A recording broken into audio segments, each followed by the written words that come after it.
Okay, well, welcome back to youth and specifically your small group, everybody. I hope you had a great Thanksgiving. Before we dive into things, I just want to run over some announcements with you. And so, if you are in high school, just a reminder that next week we have our high school retreat at Maple Springs. It's on the Friday and the Saturday.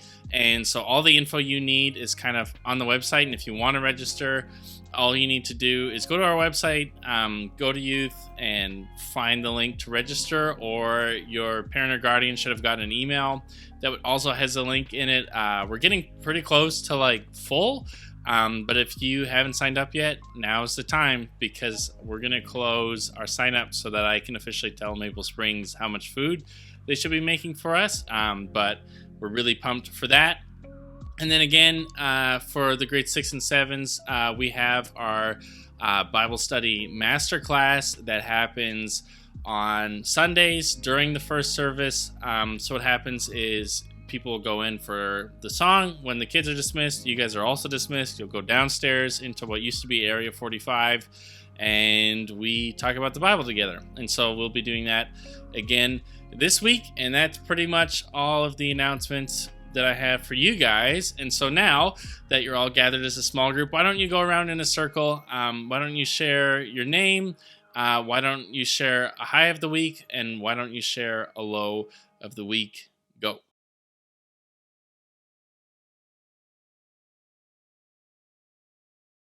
So this week, I was able to catch up with a friend named Keenan. Me and Keenan used to live together for several years back when I lived in Saskatoon, and he is probably my closest friend that I currently have. And we haven't talked in a long time, and so he is now graduated from his degree in engineering. He's moved to the States. He's making tons of money, and so he just called me and we chatted. But the thing is me and Keenan often have this thing where we'll share books that we're interested in or TV shows or whatever, and he has been nagging on me to read this thing called the Space Trilogy. If you don't know what that is, it's essentially a set of books written by C.S. Lewis, the guy who wrote Narnia, and he wrote 3 books that are kind of like a science fiction space story that incorporate biblical themes, and it's supposed to be really good. And he's been bothering me to read it ever since we've lived together, and I actually have it on my shelf, and I have honestly meant to read it, but I've just never gotten around to it.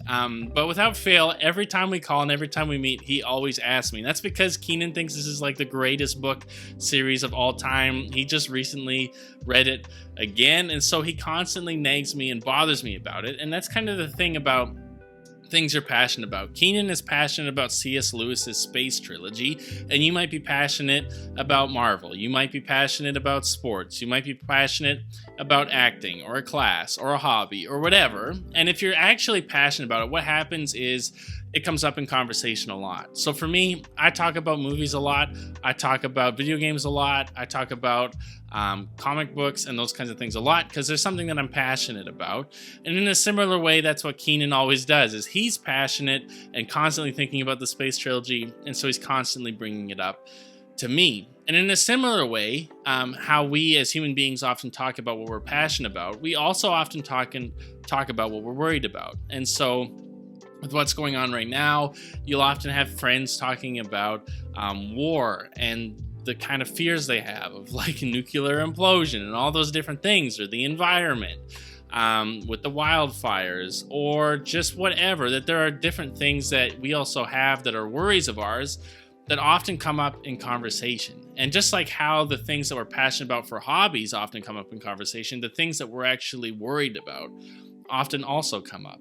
And actually, you can spend a lot of your time worrying and thinking about the things that are important to you. And some of those things are actually genuine concerns and genuine needs. But we spend a lot of time of our lives circling around worries and circling around these different things that are happening in the world and that are kind of freaking us out. And in a sense, when we do this, it reveals what's important to us, that you don't worry about something that you don't really care about. So for example, I worry about nuclear bombs dropping because I care about living and I care about the earth and continuing to exist. And so because that's something that I genuinely care about and something that's actually really important to me, It'll come up often, either in my own head or in my own thoughts or in my conversation. And in a similar sense, your worries kind of reveal this about you. They show what you really care about. They show the things that you're concerned about. And either to yourself or to others, you're kind of getting a glimpse of what your heart and what your desires actually are, and what the things are that you actually are concerned about. And so in your small groups, I want you to discuss this. What do you find yourself worrying about most?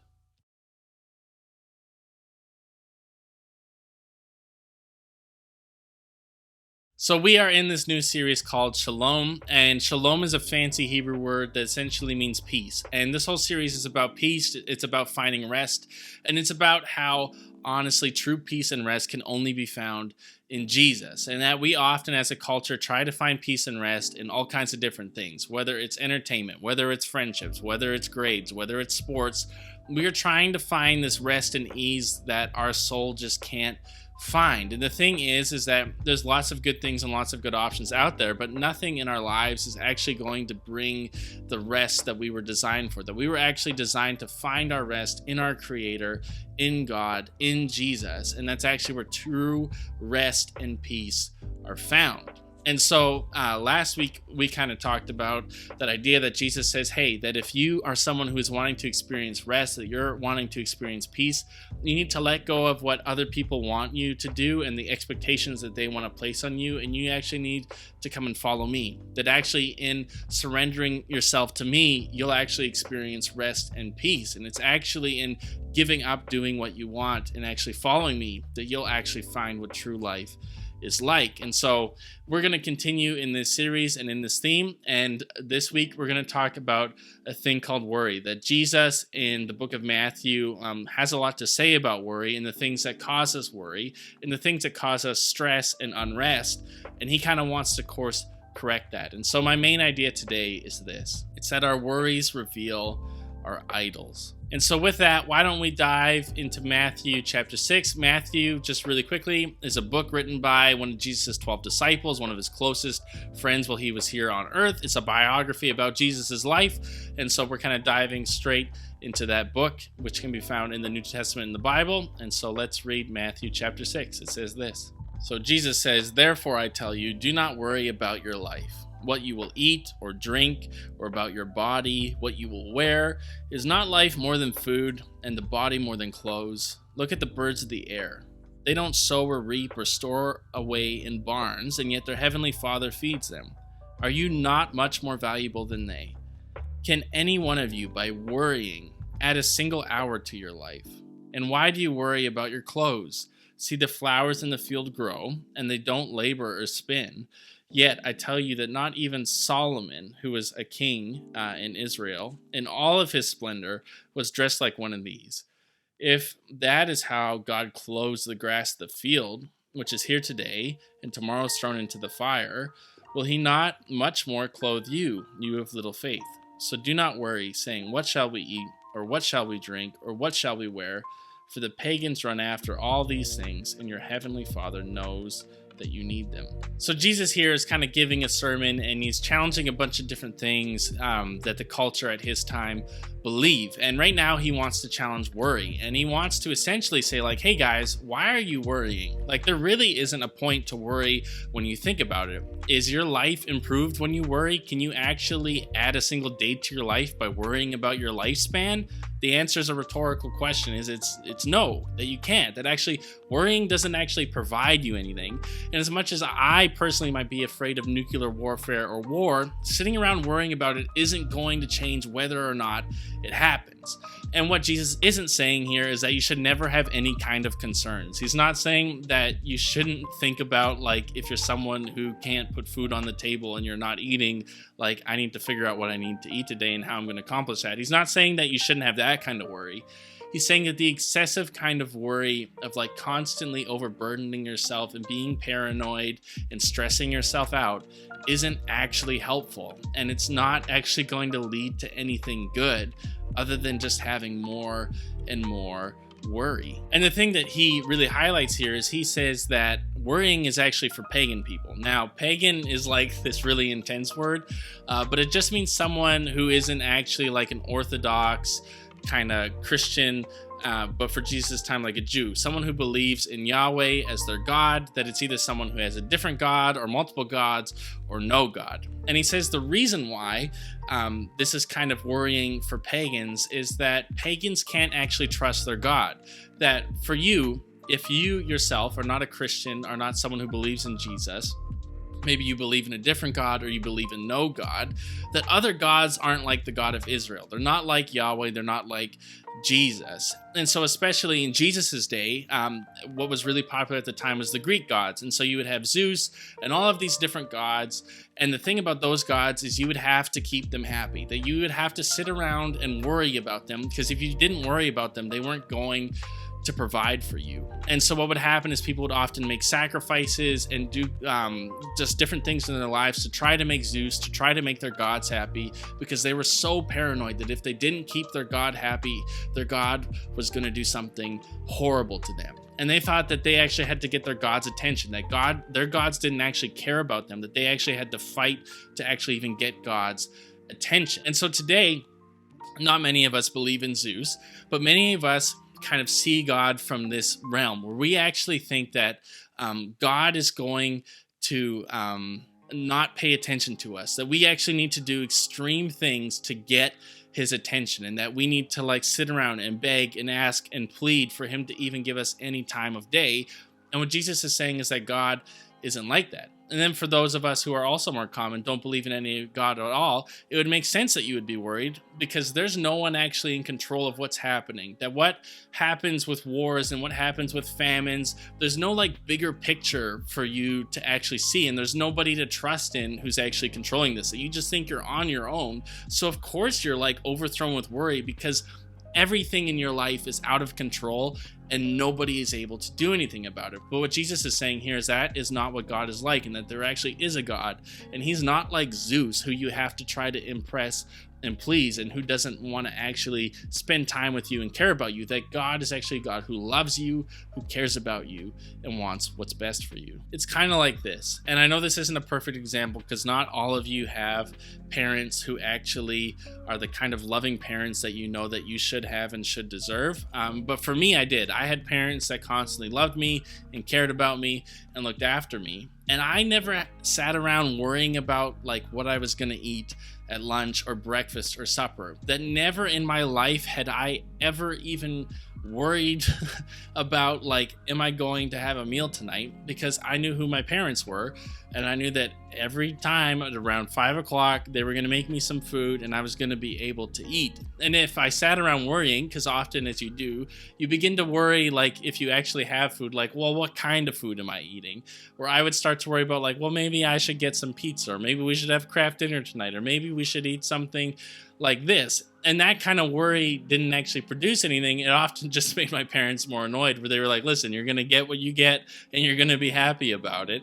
That in a similar way, what Jesus is saying here is that God is actually a loving parent. That he is someone who is always going to provide for you and is always going to be there for you. That you don't need to worry about having supper on the table, that he is going to put it there and he has it in place. And you don't need to worry about like, am I getting a Delissio pizza tonight? Or am I going to be eating craft dinner? Or am I going to be eating just plain chicken breast? That God's going to provide when he's going to provide, and you don't need to sit around worrying about it all the time. Now, of course, I know that God doesn't always provide the way that we want him to or we think we should.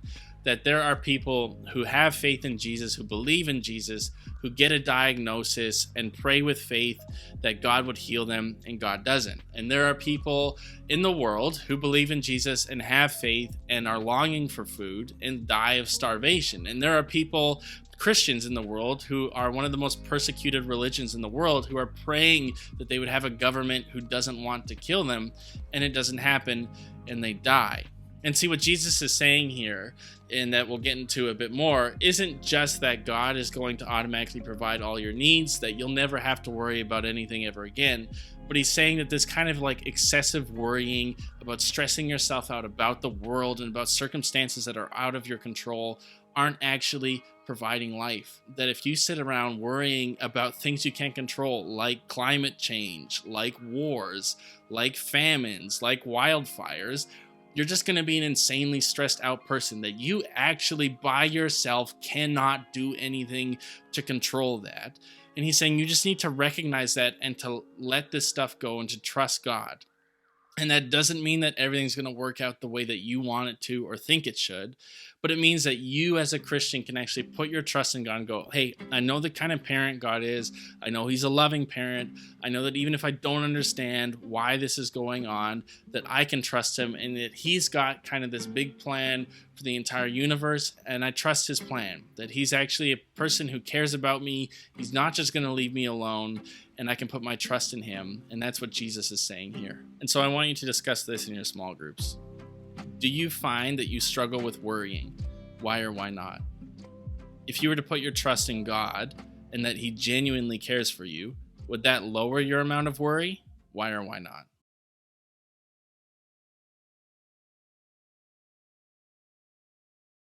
But Jesus has just a little bit more to say, and so he says this next. But seek first his kingdom and his righteousness, and all these things will be given to you as well. Therefore, do not worry about tomorrow, for tomorrow will worry about itself. Each day has enough trouble of its own. And so what Jesus is saying here is that, hey, if you're going to worry about something, you actually should worry about the most important thing, which is God and his kingdom. And that as urgent as your needs or the things that you feel like are happening in your life may feel, that actually the most important thing and the most key thing to worry about in your life is actually God and his kingdom. It's, am I following Jesus? Am I doing the things of God? Am I helping see his kingdom come down here on earth now and being a part of that? Or am I actually bringing in chaos and evil into the world and how I treat other people in the things I do in my private life in all of these different areas? And he's like, that's actually something that's worth worrying about. And instead of worrying about you in 10 years from now, or what's going to happen tomorrow, or what's going to happen in a week from now, just worry about today. That the only thing you know you have is today, and today has enough worry for itself. So instead of worrying about what's going to happen in Israel and what's going to happen in the Ukraine and what's going to happen with the election in 2 years or whatever, just worry about today and worry about the things that you actually can control. And the most important thing you can control is if you're following God and living in his kingdom or not. See, worry is kind of like money, that if I were to look at what you choose to spend your money on, it says something about you. There, of course, are needs that you need to spend money on, so most of you aren't buying your own clothes and groceries or whatever. But if you were an adult, you would have to do those things, and those things are kind of a given.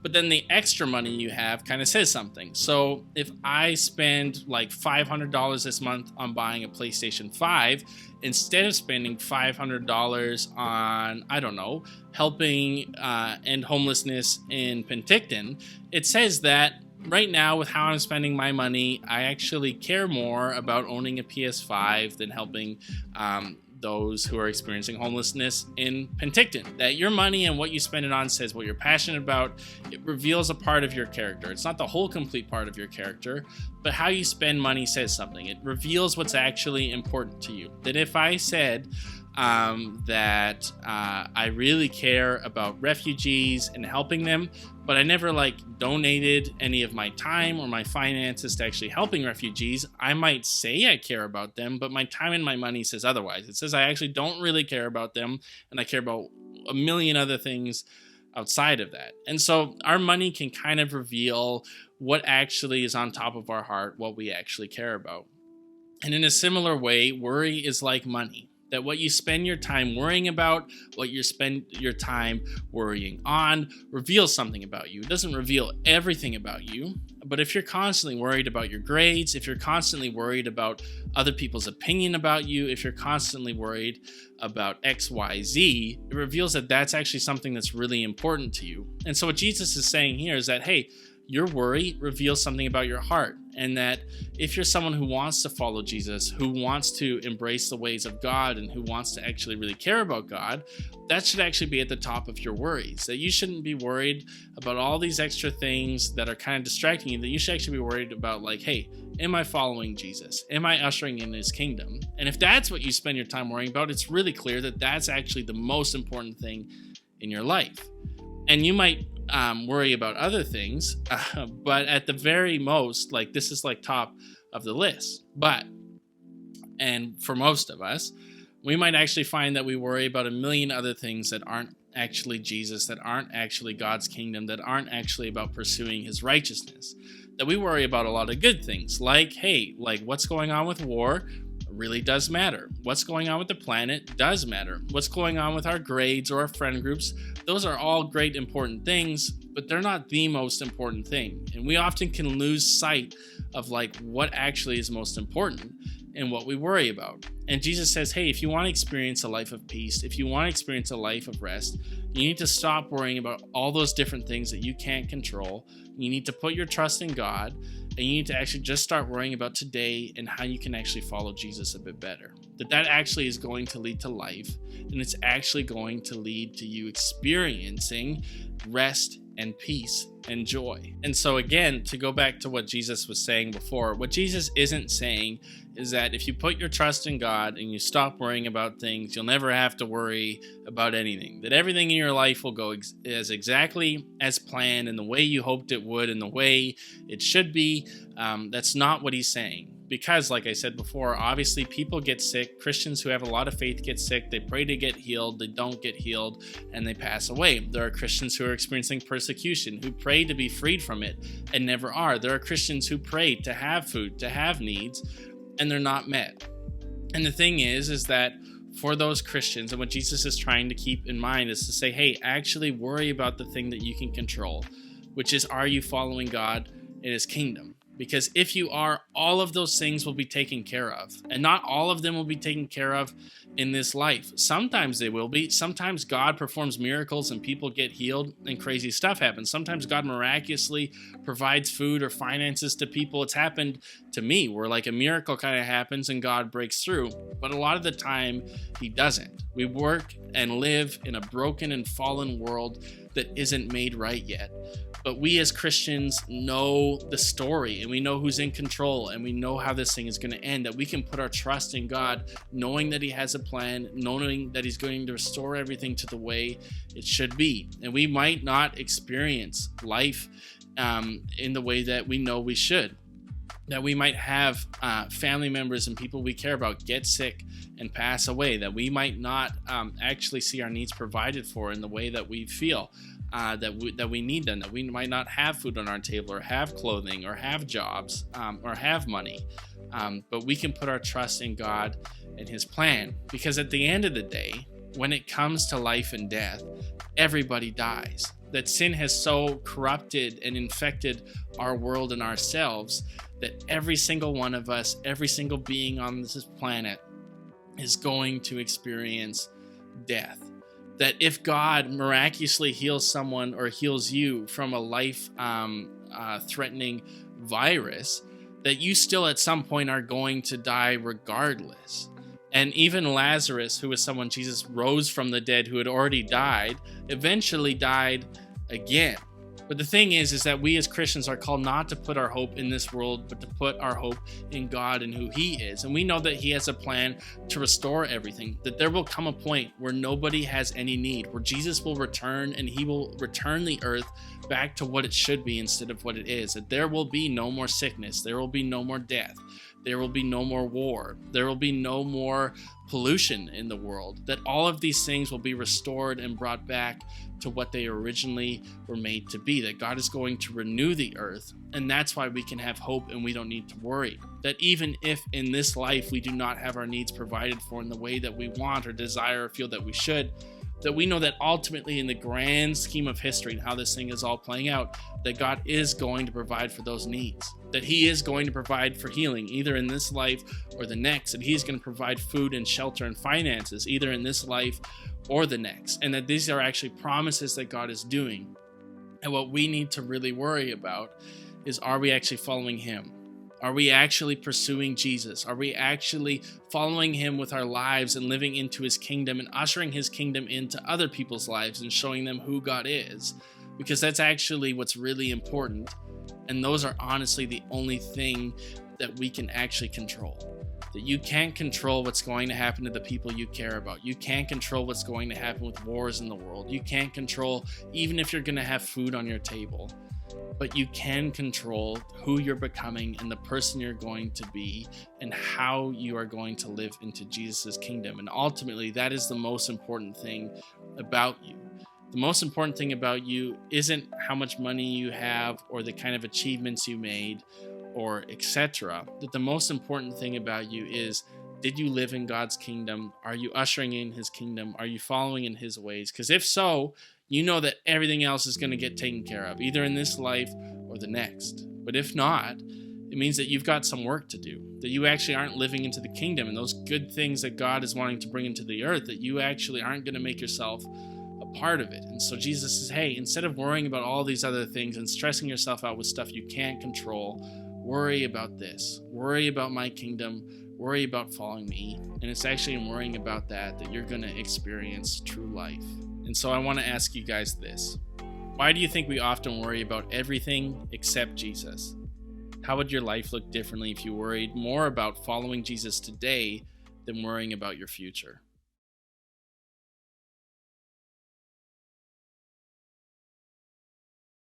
Our worries reveal our idols. That just like how Keenan constantly bugging me to read this C.S. Lewis book shows that he cares about this and that this is really important to him, what we worry about shows what we care about. It shows what's most important to us. And if we're honest, a lot of us worry like pagans. We worry like people who don't actually know God or believe in a God, where we are so worried that things are out of control, that we have no peace and no rest, and we are constantly stressed out. And some of us feel like we need to beg God to do something, that he actually isn't a God who sees us and cares about us, that he's a God who's off and distant and who you need to work to get his attention.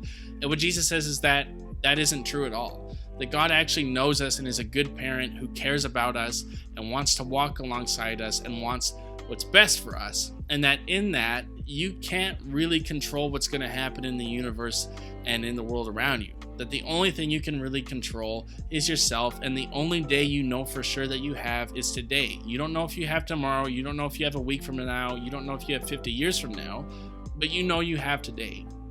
And so Jesus says, instead of worrying about all these other things you can't control about, worry about following me.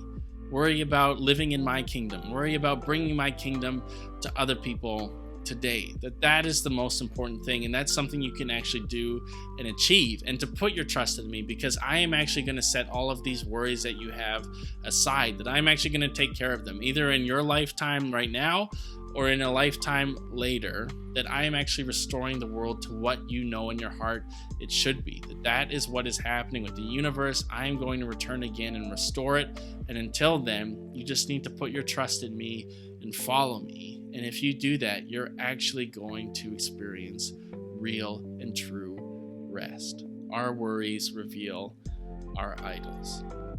So with that, why don't you take some time to pray in your small groups, go around, take some prayer requests, and have a time of prayer for one another. And until then, we will see you guys next time at youth. Again, there's no youth next week because of our high school retreat.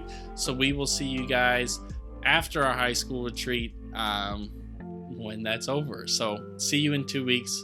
Bye.